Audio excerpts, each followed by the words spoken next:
Hello YouTube, Redneck Reloader here. Thanks for joining me. This is a little different video. I'm not just specifically focused on reloading. I actually want to talk about my 3D printer. I had it for a few months now. I've been playing with it. I think I mentioned it in a few videos. And I was toying with the idea of making a video kind of showing y'all what I do with it. Then someone left a comment on one of my videos, one of y'all, thank you, and suggested that, hey, you should make a video about your 3D printer and the stuff you print for reloading. So that kind of confirmed that there might be some interest. So that's what I'm going to do today. I'm going to show you, I kind of introduce you to the printer and show you some of the stuff that I've printed and how I'm using it. And this is my printer. It's an Ender 3, E-N-D-E-R. That's what I found my research, one of the most common ones. They're pretty affordable and they do a really good job of printing.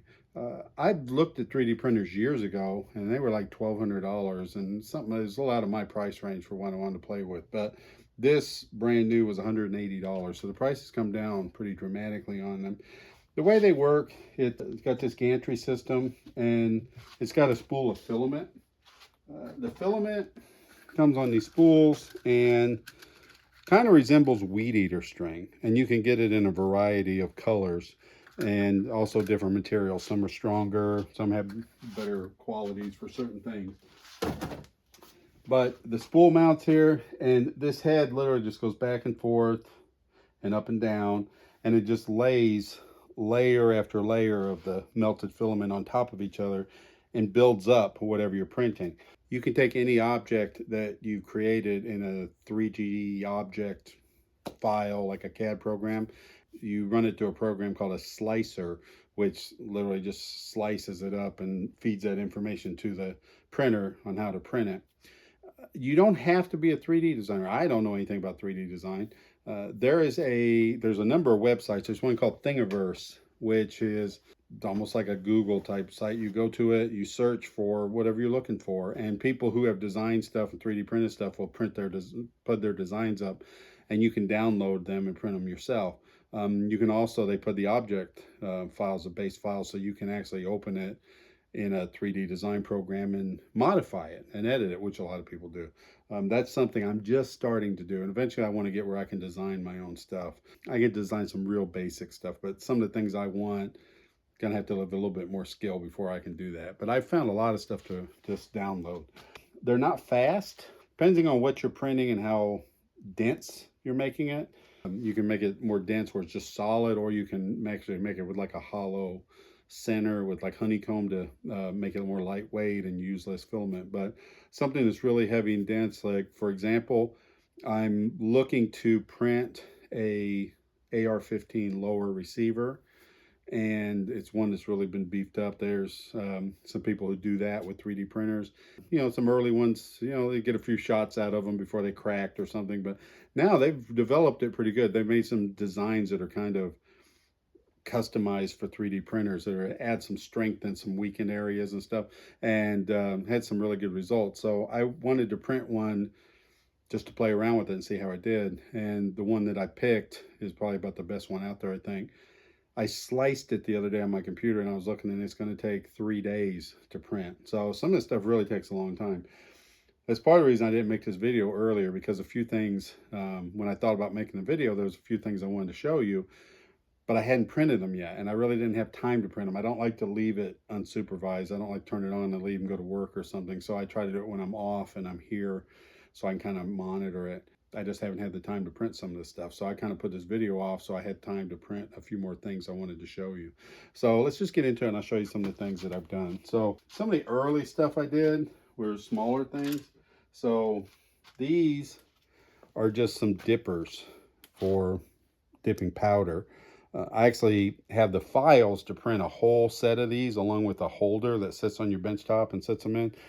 I just haven't printed all those because I got this powder thrower when I bought my new reloading kit, and I've been using it a lot more than the dippers.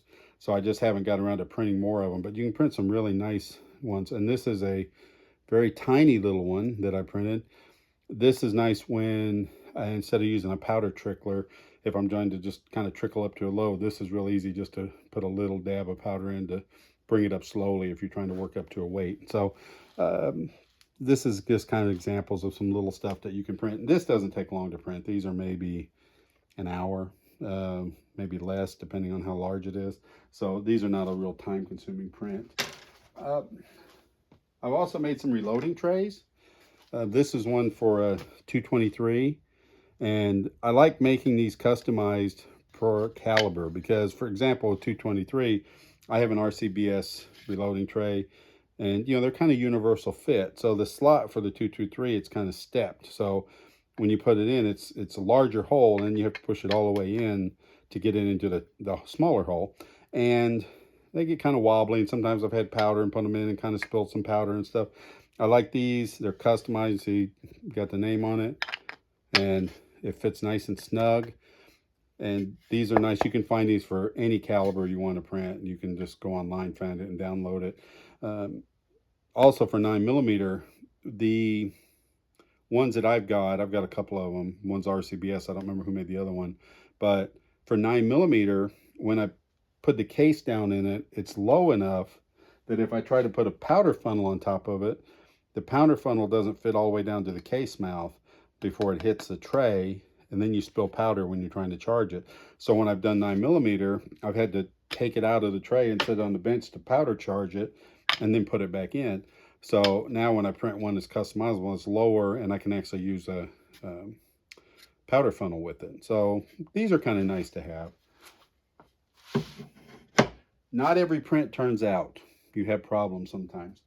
This is something somebody put up. It's called a battle box, and it's this real nice heavy duty case for holding ammo. This one's for 308 or 7.62 by 39, and I have another one for 223. So it'll hold 50 rounds. Very solid, nicely built. It's got a nice sliding lid that fits on there very tight. When I was printing this, I was using up some gray filament I had. I thought I had enough to finish it, and I didn't. So the way this filled out, it did the whole base, and then it was working on the back portion here, and I ran out. It's a little short, and you can actually, if you can see in the camera, I'm not sure if it'll focus well enough, you can actually see like the honeycomb pattern inside there. So this is not solid. That's called infill. And when you slice it, you can select how much infill you want. So if I was making something like an AR-15 low, I want very solid, I would put it with 100% infill, and then that would just be solid polymer. But something like this, I can put more, like that might be like 50% infill. So you use less filament, and it prints a little faster.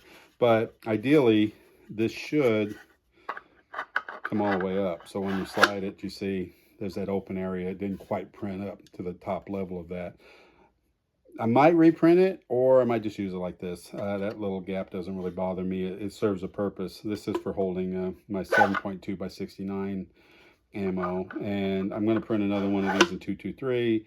Then I'll make up my mind what I'm going to do with this one. I might just reprint the bottom, or I might just leave it. But that's a nice little box. I like that, and it's pretty handy. And you can get those.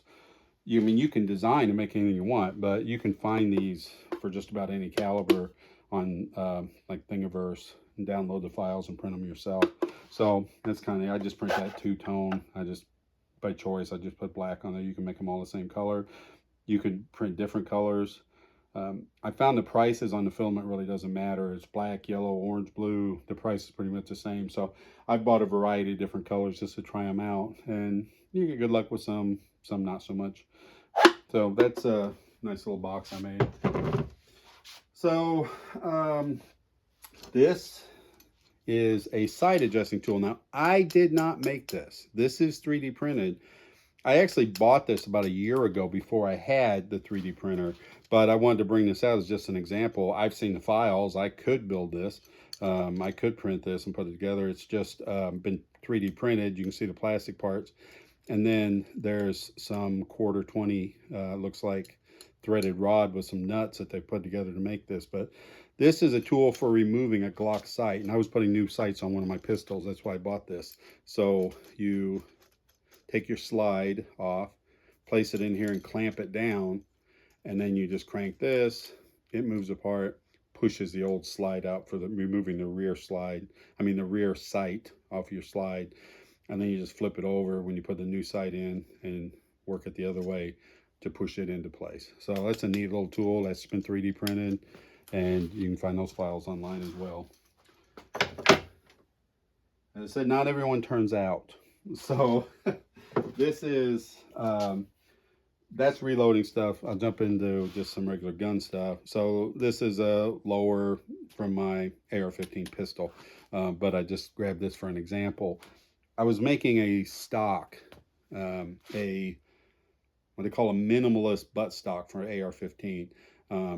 Would never put it on this because that would make it a short barrel rifle, but I just wanted to show you how it would work. So you get the buffer tube, and it just slides on. It doesn't engage, it's not adjustable, it just slides on, and it's got a nut you tighten down to clamp onto the tube, and it's just a real lightweight minimalist stock. And it printed beautifully, but very tiny. So somebody put this on there and on Thingiverse, and they had the scale off. They were using millimeters instead of inches, and inches instead of millimeters, and it kind of screwed up the print. So I printed out really nice. Got nice little grooves on the back. It's got a little slit there. You can put like an M3 nut in there. Put a little thumb screw on the other side.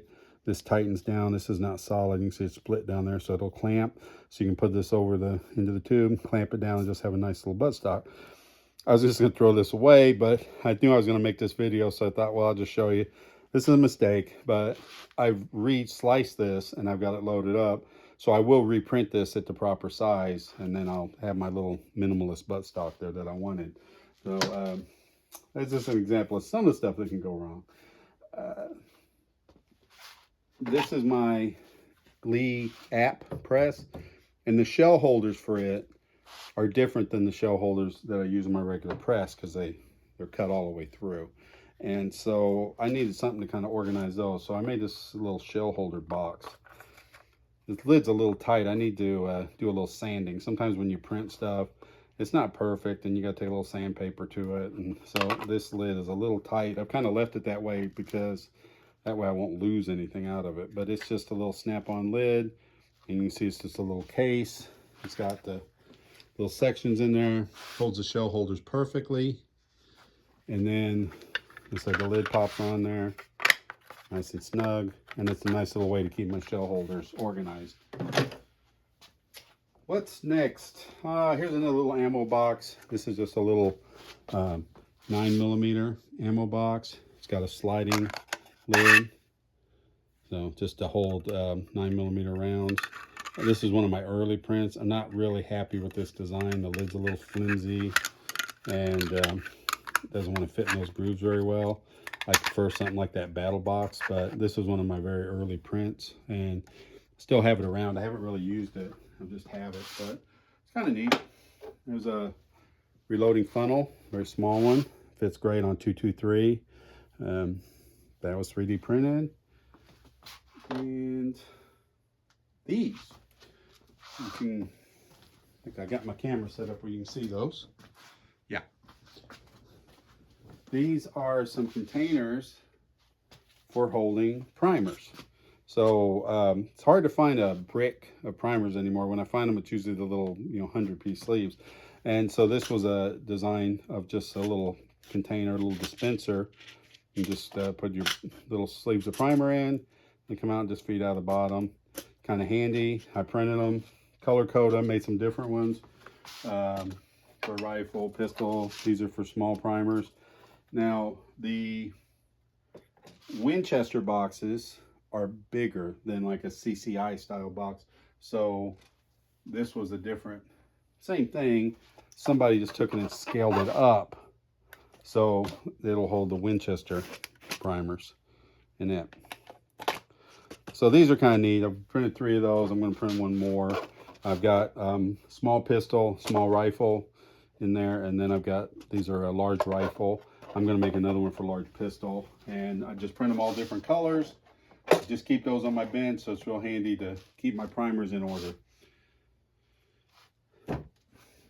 This is a box that I printed for holding reloading dies, and I saw this online. It's kind of a neat little design.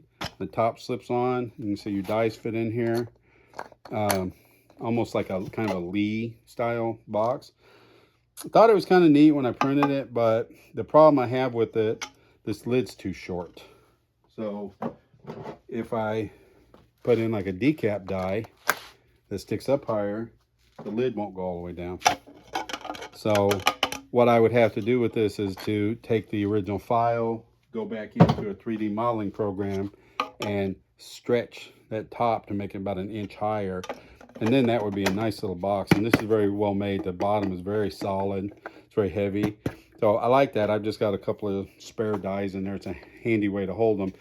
But this wasn't a good solution for me for my dies unless I went in and reworked it. So I found another file and I made this. Now, I told you not all filament is the same. I printed this with this orange filament. I've not had very good luck with this. I bought one roll of this orange. It's a different brand than I bought before, and it's just kind of crappy filament. So I'm not really that impressed with it. I hate even showing you this because I'm kind of ashamed of the way this one came out, but I need to reprint the lid in a different filament. But it works. It's ugly, but it works, but it's serving the purpose. So this is a reloading die box, and I had some 38 special dies that were made by Bear. I bought them at an auction, didn't have a box with them, and I didn't have a spare box, so I just made this one. So as you can see, it looks like an RCBS style box. It's it prints in 2 pieces, so I printed the bottom and then the top, and it's got a hinge, and I've just got a paper clip that I stick in there for the hinge. They actually said it was size where you could just take a piece of filament and put through there for a hinge, but I thought metal would be a little more durable, so I put a little piece of paper clip in there. But that's a nice little box. You can see the top. It's got these tiger stripes and this little weak spot. That's where, when this printed, it was down on the bed, and that was the first layer, and this orange just wasn't adhering well to the bed, and it's just an ugly print, and you can see it kind of tapers off down here. It's not leveled up very good. The lid just didn't turn out. The box turned out perfect. The lid just didn't turn out well. But like I said, it's functional. It works. It's just ugly. So for my purpose, I'm using it, but that's not something I would give to anybody else. But I'll show you guys. I'm not ashamed. Just some more general gun stuff. This is an AR of mine, and yes, it's empty, unloaded, nothing in it, clear, magazine's empty. This is a brass catcher. I love this thing. I took this to the range the other day. I tried it on 3 different guns, 3 different caliber ARs, and it worked fantastic. So it mounts on the Picatinny rail, and I've just put a couple of screws in there with some wing nuts to lock it down. So I don't have a sight on here now. My red dot that I had on here was a piece of crap, so I bought a new one. I just haven't mounted it, but this will mount. And you see it mounts way up on the forward end of the Picatinny rail, so you can mount the red dot back here and still have plenty of room for this. Works great. Caught every piece of brass, and you can still get your finger in there easy enough to take out the mag, do the mag release. And when you're ready to empty it, the box just slides. Let me get a grip on it here. You just put your thumb on the top and push it, and the box slides out, catches all your used brass, and slide it back into place, and you're ready to go again. Makes range day very nice. Don't have to run all over the place picking up brass. So that's been one I printed. I've been very happy with. Once again, found that on Thingiverse. I have another one of these that I bought that is made to slide onto the mag well.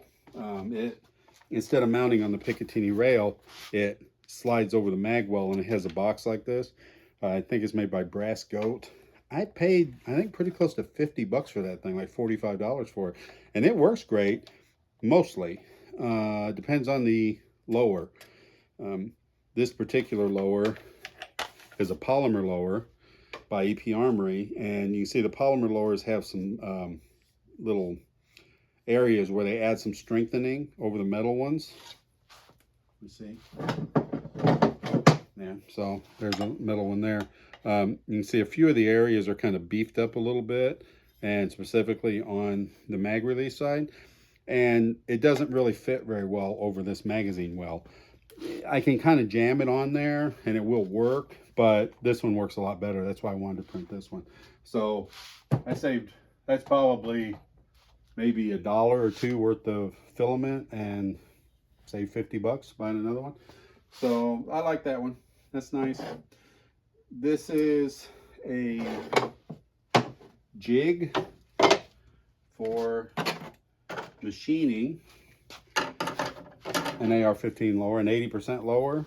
So I just printed this one the other day and I haven't really finished it yet. I need to do some sanding. Sometimes this kind of stuff that fits real tight, real close tolerances, you have to do a little sanding to kind of clean it up and make it work right, but to get everything to fit together. But the way this goes, you got the two side pieces that fit in. Well,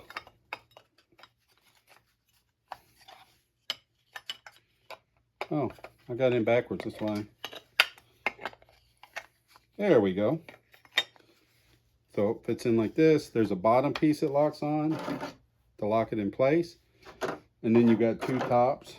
So you put the first one in, and that gives you a guide for drill holes, for going through and drilling your initial holes and removing a lot of that material. And then it's got a second plate that goes on, and that gives you some guidelines for either using a router or a mill bit for milling out the rest of it. I just saw that on there and decided to, you know, they kind of outlawed these here recently, and I saw that design online and I figured it's going to disappear and get pulled down there one of these days. So I just went ahead and printed it, just download it so I have it. I don't know if I'll ever use that. I don't really have a need for this. It was kind of I wanted to check it out and see what it looked like, but I might give it a shot on one, try it. But that's just kind of some of the stuff that's available out there that you can find to download files. And then this is a fire selector for an AR-15 that I 3D printed. This is an enhanced one. If you look, it's got kind of it's raised. It's got like a hump on it, so it's supposed to be a little easier to catch with your thumb. I haven't installed this yet. I just printed it and it looks good. I'm going to install it in my next build and just play around with it and see how it holds up, being made out of polymer. I've never used polymer in a roll like that. I've had polymer ARs, but I've never had a one with actual selectors. But I saw it on there and said, hey, that looks kind of neat. I'm just going to download it. It took maybe half an hour to print, and it's worth a shot. Just kind of see how it works.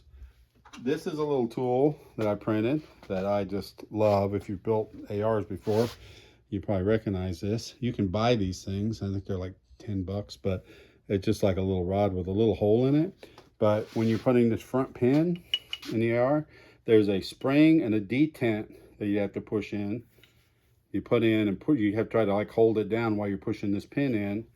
And what you do is you place this pin in, and then through the hole, you place the spring and the detent, and then you take a little tool, like I just use a little Allen wrench, to push the detent down far enough where you can rotate this 90 degrees, and then that'll lock the pin in place and hold it, lock the detent and the spring down in place and hold it. And then all you have to do is place this pin in and push it through, pushing the tool out of the way, and the detent pops in, and you don't send the spring and the detent flying all over the place. It just makes job a little easier. Now, I've seen these. I think you can buy them for like 10 bucks online, but it took me probably half an hour to print that, and it works out fantastic. So that's a nice tool. I've gotten good use out of that one. And let's see, I think I got one more thing to show you, but this is a block for testing your hammer, for testing your fire control group on an AR. You don't want to just pull the trigger and let this hammer go forward on an AR, because the hammer will contact that little piece of metal, that little wall right there, which is thin, and break it. So if you want to test it, you put a block in like this, and it locks in with the magazine, and then you can pull the hammer and it hits the block instead of hitting that metal. So you can use it to test your action of your fire control group without damaging your lower, and then just push the button and pull it out. So once again, you can buy those, but why? If you have a 3D printer, you can just pull the file down and print it, and it works fantastic. And you can make it for pennies. Last thing I was going to show you I've got out here is this. This is also a brass catcher. It's a little different design. It mounts on the Picatinny rail. same as this one, but you can see it's a little elongated, and it doesn't have the box on it. This one is designed to be used with a bag. So this one you would like place a bag over this, like a little linen bag or something that would hang down, or a mesh bag, and it'll catch the brass in the bag. This one in particular was one that somebody had designed for an AR-15. Somebody took the file and modified it to work with a high point 9mm carbine, which I have. So that's why I printed this one, is to use it with my carbine, so I don't have to chase 9mm brass all over the place. Haven't had a chance to use it yet. I've printed this. I need to come up with a bag for it. I'm gonna go and see what I can find, maybe something at Walmart. The guy online who had done this file said that what he did is he found a little bag. He had one reference in there. I think he bought it off of Amazon, but it was a little mesh bag, and it fit pretty snug over this. And then he actually took glue and glued the bag to this so it will stay. And then the bottom of the bag, he cut it and put Velcro on it, so it's Velcroed. So when he's done shooting, he can just pull the Velcro and drop the brass out. I don't know if I'm going to do that or do something similar, but that's what this is. This is another brass catcher that I made, and it's from my high point carbine. So there's some different brass catchers on there. They also make a brass catcher just for pistols, just kind of a general brass catcher, which is just kind of a big thing, like a square that you can put a net over or something and set to your right, so while you're shooting, your brass like flies into it and catches it. I don't think I'd make anything like that, but I might. Who knows if I get bored. So that's all I've got out here today that I've got printed. If I get good feedback on this and you guys like this stuff, as I print more stuff, I might make another one in the future and kind of show you some of the other things that I'm printing and how I'm using them with reloading and just general gun stuff in general. So I'll make this a short one and get out of here. Thank you all, Redneck Reload. I really appreciate you guys a lot, and have a good one. God bless.